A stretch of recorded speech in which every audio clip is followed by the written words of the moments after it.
Table Talk is not your typical D&D TTRPG podcast. We are not here to run you through our whole campaign.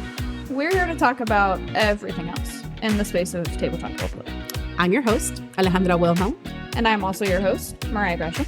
And we're your tabletop roleplay girlies.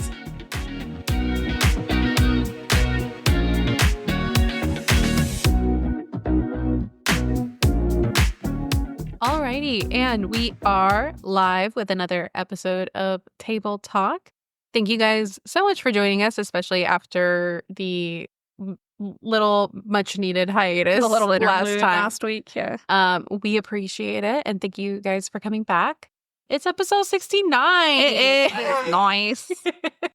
We wanted to keep it light and fun, and this week we were going to touch a little bit on intimacy in games and how to kind of work through that, obviously to the comfort of everybody at the table, and obviously like our own experiences within those spaces, because we are two horny little bitches sometimes. And the second somebody even like mildly insinuates a relationship possibly between my character and theirs, and I'm Crazy. like, my teeth have already dug in. You're drawing. I'm 10 toes down. I'm writing fan fiction. Like it's, immediate. So hardcore. But yeah, no, like I'll even give an example of like one of my campaigns that I'm currently playing in. When we first started like the conceptualization of these characters, and I have my character Val, who's a rogue, and then we're all from Sharn. It's an Eberron campaign, and then one of my dear friends' role was like pitching this very himbo cowboy, like variant human, but he like descends from like giant kin. Great. Or at least his family like gets a lot of like their culture and magic from giants stuff. And all that good shit. And then I don't think it was necessarily that like we suggested it, but our DM was like, hey, you and this character are childhood friends. And I was like, that's adorable. Right. So we started talking. And I think at some point it got insinuated. Oh, I remember what it was. It was our DM was like giving us memories from our character backgrounds as we started establishing relationships. And so he suggested, he's like, would it be okay if like a cute little childhood memory, since Val like technically grew up in a whorehouse, basically, like there was like the normal tavern side, but her parents ran the after dark brothel, attached to the tavern. And those are people that she considers her family.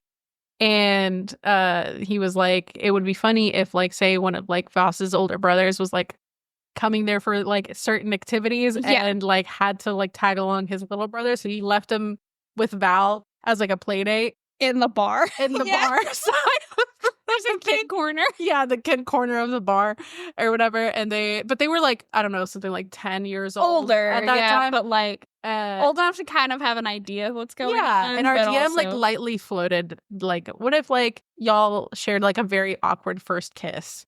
That would be as like kids. That's cute. And stuff. And that cemented like the brain worm in me, where I immediately was in this guy's DMs and I was like, can they have like a true like childhood friends? Like they're both attracted to each other, but they have too much history situation. So they're always like dancing around it and awkward and like won't acknowledge that they're both attracted to each other. And he's like, yes. And I'm like, cool, we're running with this. We're going with it.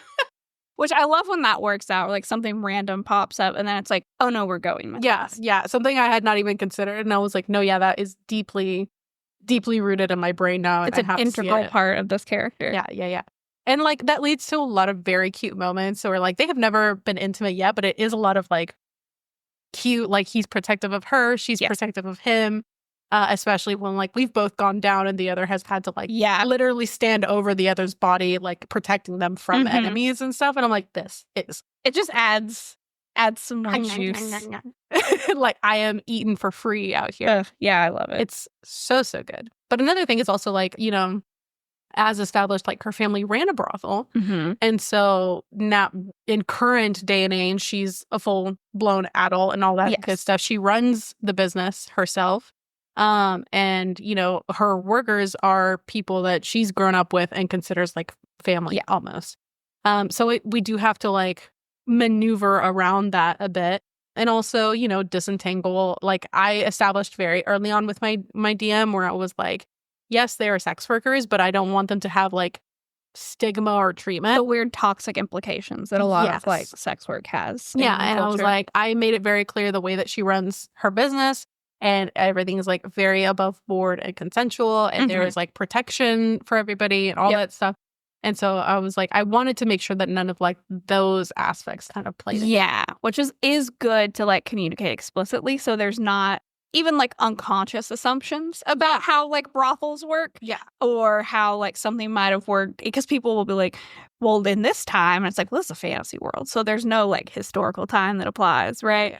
Yeah. So it is nice to be like, hey, for clarity, here's how I envision these things working. Yeah, for sure. And like Carson is also not someone who like would have made that situation weird even without you doing that, right? Because Carson's a good bean.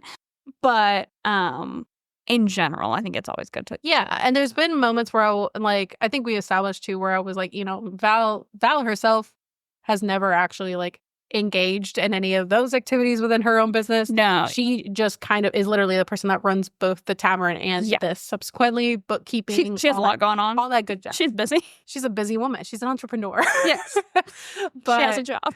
She has a job. But it is something that we're like, I'm okay if like pre-established bad people in game have prejudice against her for running that kind of business. Totally. But I just didn't want like her workers to be treated poorly because of that. I was like, I'm okay with people making judgments on Val because she do have a +10 to charisma. That's fair. And she will read a man to their grave. You need something to tamp. Yeah, so I was like, they can say quite literally to the same way that I am in real life, where I'm like, you can say everything you could ever want about me, and I'll probably just read you to filth or not care. You're like, and then I get to do something. Correct. But if something happens towards my workers or my colleagues, then the knives come out. Someone's gonna and die. Suddenly there's blood on my hands. And I don't know how it happened, Your Honor. I don't know how it happened. They ran into my knife 73 times.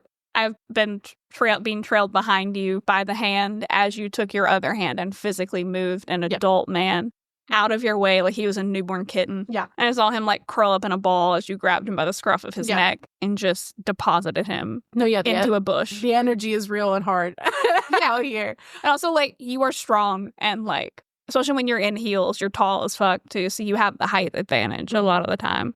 Yeah, no, that translates directly to my characters 99% of the time. And then I'm just saying you're awake, like, wow, what a great time to be alive. Yeah, no, it's a time. But yeah, so it's like it's lines that we've established in regards to that, but I've also established, you know, like Val herself has not actually like at least at this point, or like when we started, she had not been intimate with anybody. So it was always like a fun dichotomy of like people assumed this about her, and she's just like, no, I'm just out here stabbing people. At least when she started. She has had sex now. Yeah. Proud of her. That big lizard man came in? That big lizard man came through and shit happened. Was the big lizard man her first partner? Technically, yeah, I think so. Good for her. Good for her. Good for her. She's like, hey, I can adjust some rules. Good for fucking her. But yeah, it's a way to navigate through that, certainly.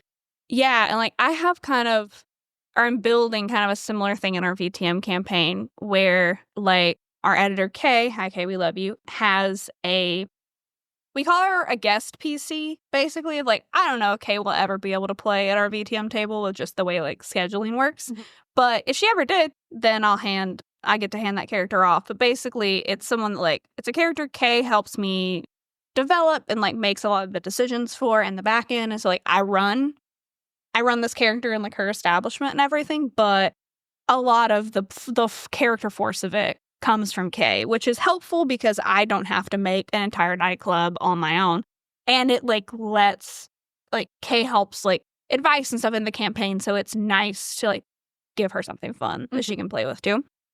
But it's a similar thing where Kay's character Anastasia runs like a nightclub / kink club for kindred, basically. So it's like it's a layers on layers where there's like just a normal bar that's for mortals, and then there's like the kinky side of the club is for for vampires. And like there's both, there's like you don't have to be out on the St. Charles Cross. It's kind of like you can just drink and vibe. But there is another levels. Exactly. Yeah. So it's like mortals, vampires doing extracurricular activities kind of thing. And that it's a big thing too, where it's like, for me, like my kind of canon in this campaign, especially because a lot of my NPCs are old AF, is like pretty much everyone is, I'm assuming everyone's poly, or not everyone's not poly, everyone's pansexual. So it's like pretty much most characters are potentially attracted to anybody regardless of gender.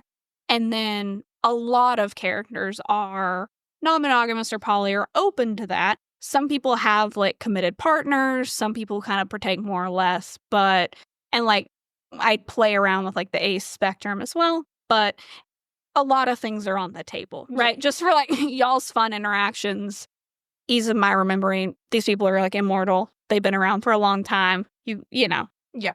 You try some things.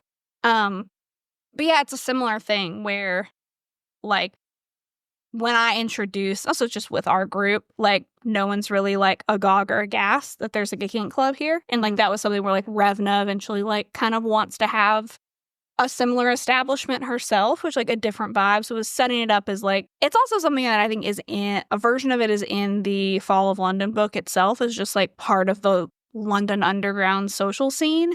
So that's kind of where I got the idea from. And then it got fleshed out talking with Hugh about how that's a thing like that Revna eventually wants to have an establishment, kind of a nightclub of her own.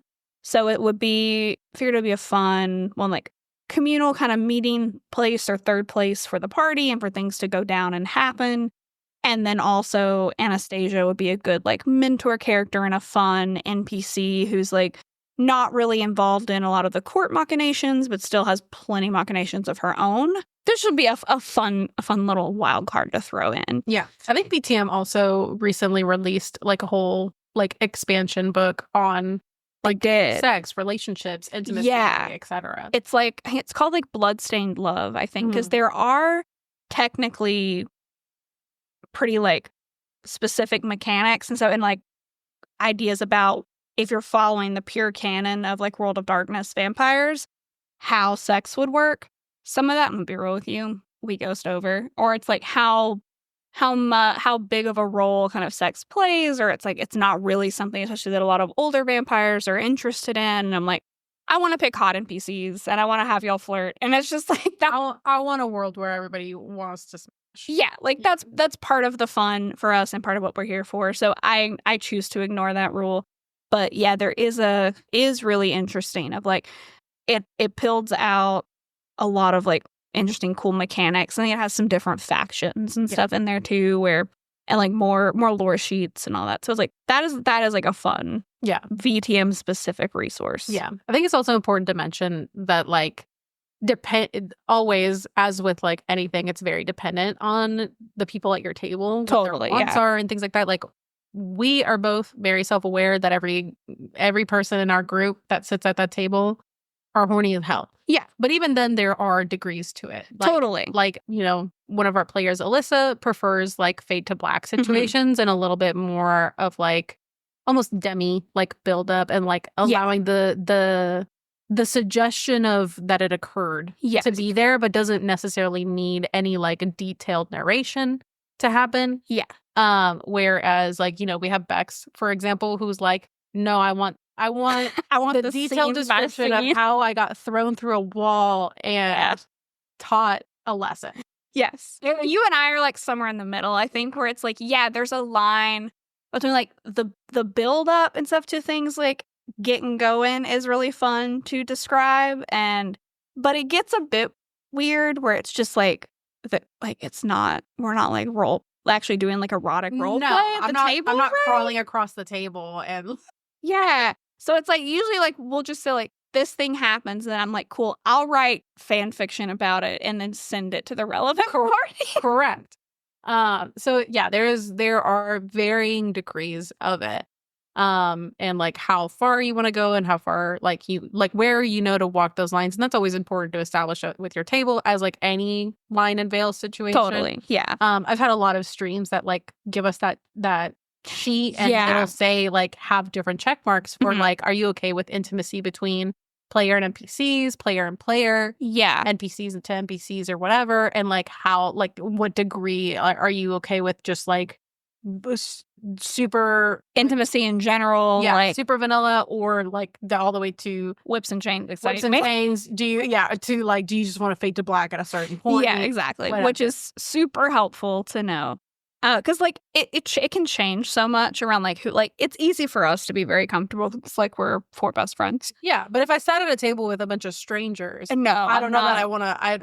I'm not ready to know if they're gonna match my freak. I'm not down. If I start showing my ass, literally, metaphorically, there's as this player. Yeah, everybody doesn't need to know everything about you, and like that's it's not the vibe. No, yeah, but. And you know, it's just about knowing your players, knowing the degree of what that they want in regards to that. Some people may not want it whatsoever. Yeah. And that's perfectly fine. But yeah, it for us specifically, no, yeah, we're a bunch of horny hoes. And exactly. Yeah. And every time a new character enters the villa, y'all are you're holding me at gunpoint for me to drop the character art so you can decide what degree of horny you're gonna be, like rank them. Yeah, basically. Yeah, it's the same where I have the same thing in VTM where I'm like introducing a person and then it's just like y'all foaming at the mouth. Where I'm like, staring daggers at me and I'm like, I'm sending it. I promise. Yeah, no, and it's a fucking time. It doesn't help that now that I'm running my own game, I'm like, no, there's too many hot people, and that's that's the issue. Like, I remember whenever we used to play like that Ravenloft game, and there'd be sometimes where like we would side-eye some character art that was chosen by the DM and just not super subtly be like, no, this is the new art, and we're just not going to talk about it. And the one that you chose never existed to begin with. Never existed. They got taken over by a changeling. Correct. Like, the first art he had for like the guy that was supposed to be wasn't the vibe. Was not it. And I was like, hey, I formally am putting forth a notion. Yeah. You're like, I won't be able to rally to change this specific character art, and which I was very proud of the one that I chose. But yeah, it's a matter of knowing your players, understanding what they're like personally seeking out of that. And you specifically have an expansion or like a book, a third party called Kinks and Cantrips, which some people might have heard of. It's by T.S. Michaels. Yes, they had a huge Kickstarter. It's been a minute now. I've had it for, I don't know, maybe I have no sense of time, but like at least like 6 months or so. I got it like fairly deep into last year. But yeah, it's a very cool book where it's like there's a ton more world building in it because they like crafted this whole world and this setting and different society where like everything's going on. Like, hey, like, and you made the comment where you're like, it's a very sexual society, but they just shipped all the kids to like be educated. All the kids go to a separate area to go to school, which is great. And, like, learn how to be a person. Yeah, we love that. And then they can, when they re-enter society when they are a legal adult. Exactly. I'm like, good for you. But there is also like a lot of fun new like classes and subclasses and different like items and like fighting styles, like just really cool stuff that is like, the whole book is incredibly horny. Like the art in it is awesome. The creators spent a ton of money in art, and like the art styles vary a lot, which is really cool. They got a lot of different artists on there. Because like, they support it. It's all real artists, none of it's AI, and it's such a cool, like, fun book to just have for, I think, of like when it comes up. I'll probably even look through it for some of the VTM stuff just for ideas if some of that becomes like mechanically more appropriate, because it's just so fun to have this like kind of these niche parts of like human sexuality like built into like how you can work it into TTRPGs. Yeah. And like there is truly something they did include things for everybody. Like there's things in there where I'm like, I could have gone without that page because that's not for me. For me personally. But you know what? Somebody. But it's for somebody. And I appreciate the inclusivity. Yeah, no. And like it's definitely a very good resource for if that's something that you are inclined to want, or your players are inclined to like want to start implementing in any way, shape, or fashion if they're comfortable. It has a lot of good forwards on like safety tools and a lot of like understanding. Like I even read a passage there that it was referring to the fact that, you know, obviously some people that are part of like a very specific demographic or something can sometimes be overly sexualized and objectified, and like does a good commentary on that. And like, it sets a lot of good messages from the jump, especially if it's something that maybe like you're new to and you've never implemented in your game, TTRPGs or anything like that. I know plenty of people that are like have never had that be a thing that they had to deal with. So it's definitely a good resource for if that's a new place that you're stepping into and you want to make sure to not just keep yourself safe, but keep your players safe. Yeah, definitely a good resource to read up on. Yeah, and like get your head around how all of this translates into like TTRPGs and how you do that in a way that's healthy. Yeah, correct. Like I mean, like when we play, like the VTM book had a lot of like resources within it too. Yep. And like just whenever I was building my character and stuff, and I was like trying to conceptualize like what is she like? What is she, you know, like for her, I definitely factored in like sex and intimacy are very big for Revna, and like the way, not just the way that she moves throughout the world as a kindred, but like it has to do with her feeding style. It has to do with how she deals with her trauma, how she interacts with NPCs. Yeah. So like we talked about it pretty much like in length, where I was like, you know, she has trauma related to men specifically, and so she, and that only amplified like after her turning. And so, you know, she actually has a split feeding style, which is something that I like pitched to you, where I was like, hey, when it comes to men, I wanted her to be the alley cat feeding style, where she's like pretty ruthless, pretty barbaric, like rip and tear them apart. And then when it comes to like women or femme presenting individuals, it's siren, where it's very seductive and gentle and things like that. And so that colors the way that I have Revna moving through the world and interacting, which is very fun. Yeah. And like I make sure to have her be very aware when the room is like majority men or majority women, and that changes her demeanor in a scene. Like she can get very aggressive and defensive if she's in a room that is majority men. Yeah. Versus she's a lot more relaxed if she's in a room where it's a little more mixed or a little mostly more women, female predominant. Yeah. Which is very fun and is very interesting to play with. And I mean, there's a lot of things in like I think I've talked about this before. Like one of my favorite things in the VTM main core book is like one of the first forwards is like, the world has enough horrors and we don't need to bring all of them into our TTRPGs, right? But it's like, it is a fairly like dark setting, and certainly like there's a lot of crossover between like sex and violence and power and how those dynamics intermingle. And it's something that like I like to play with to a degree, and then like I'll hit a wall and I'm like, that's enough for me. But it's something that's been really, really fun to play around with Revna and like conceptualize how that'll work out as the game progresses as well. And like you meet more people and you gain a bit more power and influence of your own, other than just like your kind of innate physical prowess and the reputation that precedes you that grants you a certain amount of like wariness from maybe kindred that don't know you. But like, yeah, it's very fun, and I love playing with that shit. But it is something that like we do very carefully, and we're particular about like what we roleplay at the table versus what we roleplay in OSRP, in writing. Yeah.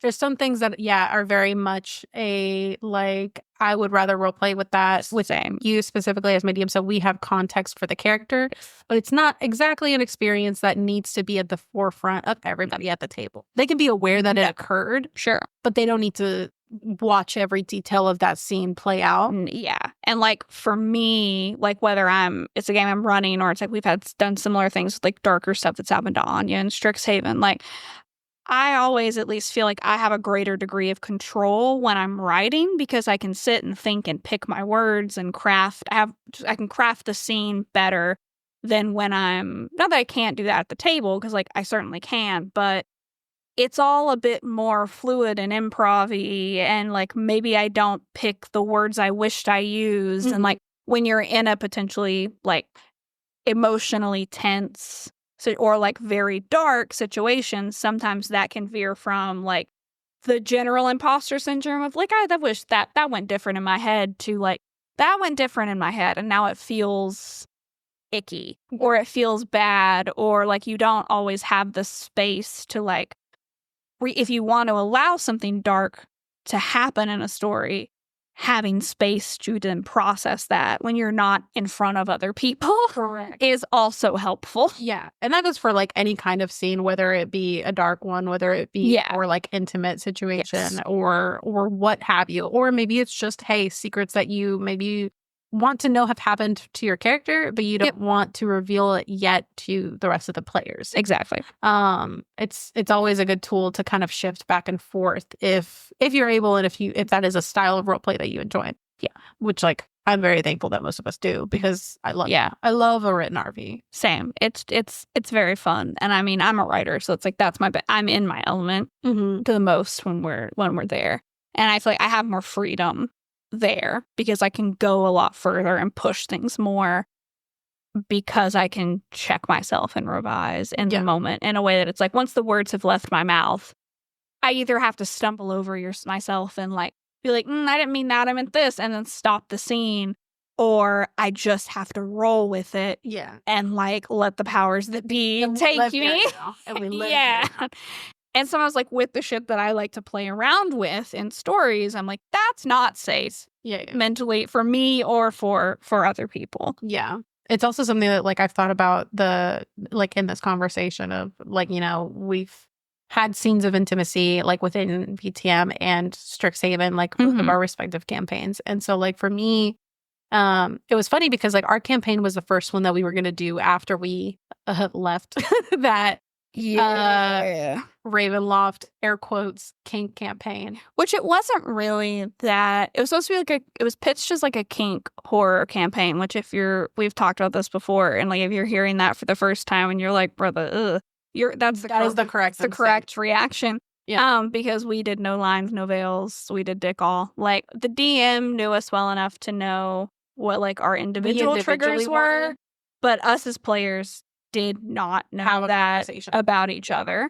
Not that you have to like spill all your fucking trauma to everyone, but like we didn't know where lines were. Yeah. For some, you don't also have to know why. You just need to know like I'm not cool with clowns. Yeah. Like I don't.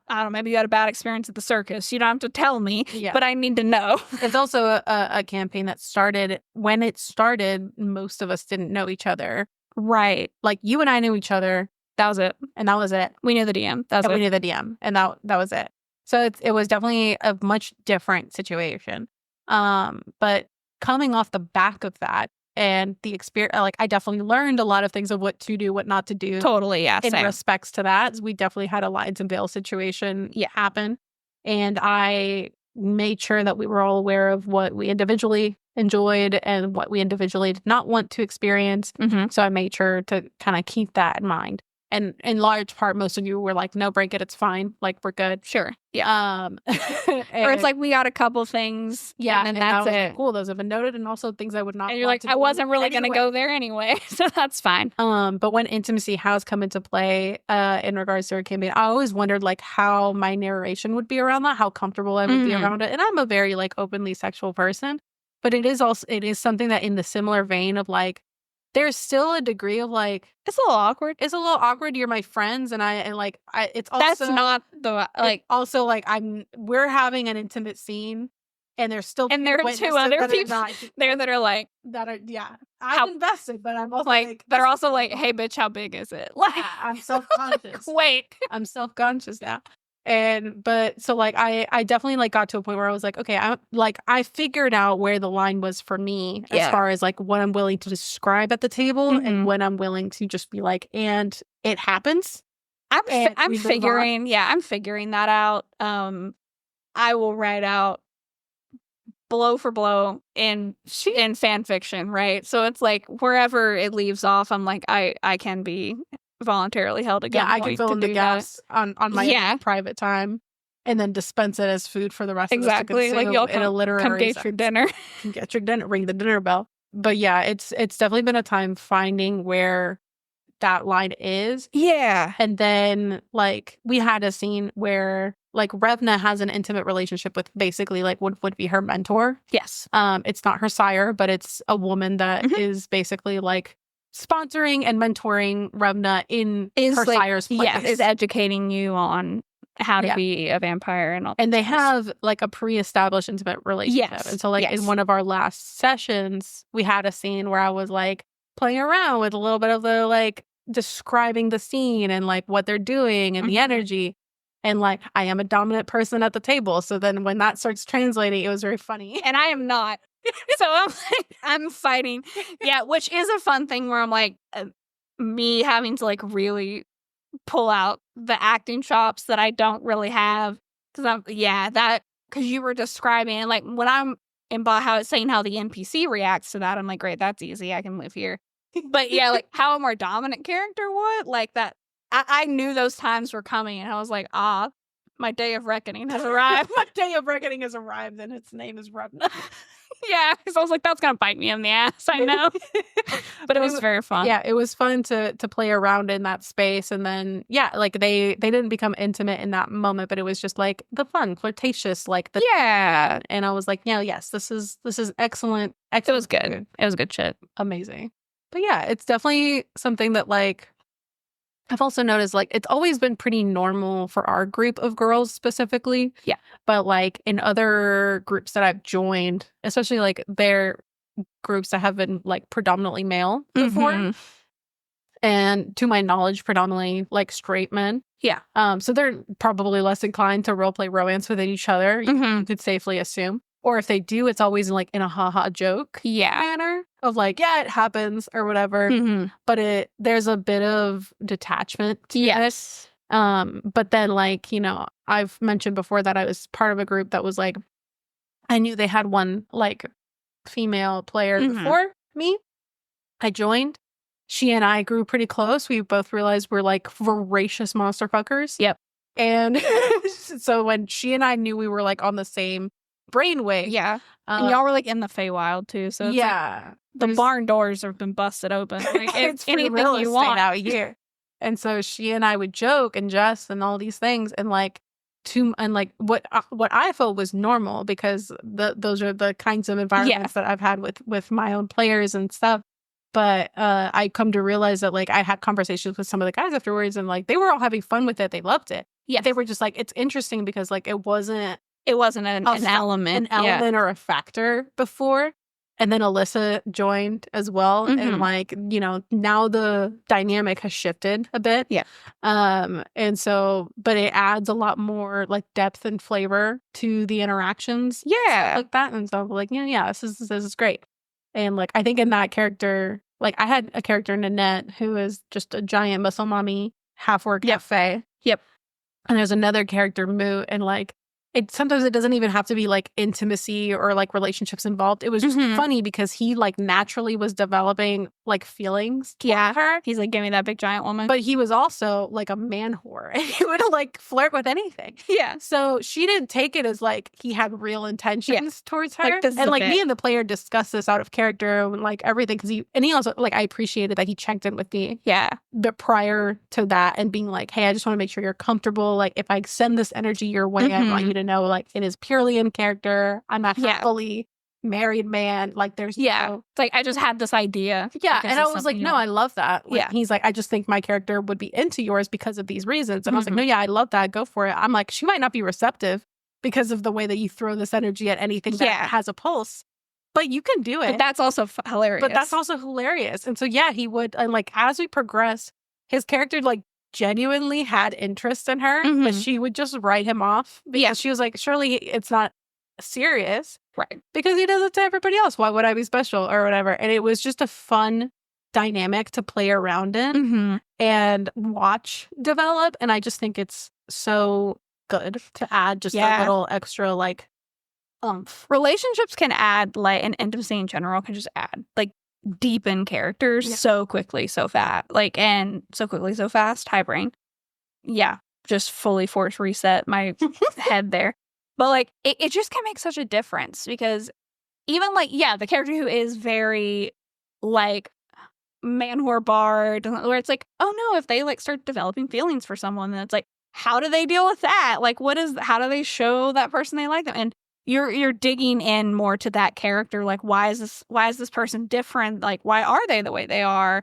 And why do they just kind of hit on anything with a pulse? Like, is there a reason for that? Like, are they compensating for something? Like, it opens up so many character building doors that you can just shunt yourself through. Oh, fully. Like, one of my early characters that, like, we referred to many times, like, Rena, like, when I had her join the Ocean's Pride or whatever server and, like, role played her in there, I was like, she was very much a, like, hit on anything with a pulse, like, very poly, very bi, high. It was lockdown. Those were dark days. Yeah. But I was just like, yeah, she was very, like, hit on anything. But, like, I had reasons for it in the sense of, like, she's had to move around a lot in her life. Yeah.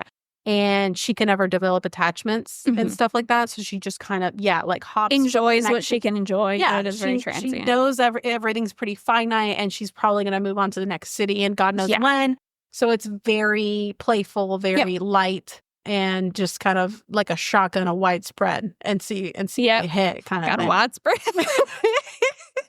But it turned into like a lot of development for her because eventually, inevitably, you develop some kind of attachments to certain people, and that then in turn like calls certain things into question, and like had her grow through her like relationship to intimacy and her views. And I saw her change and develop as like the story kind of went on.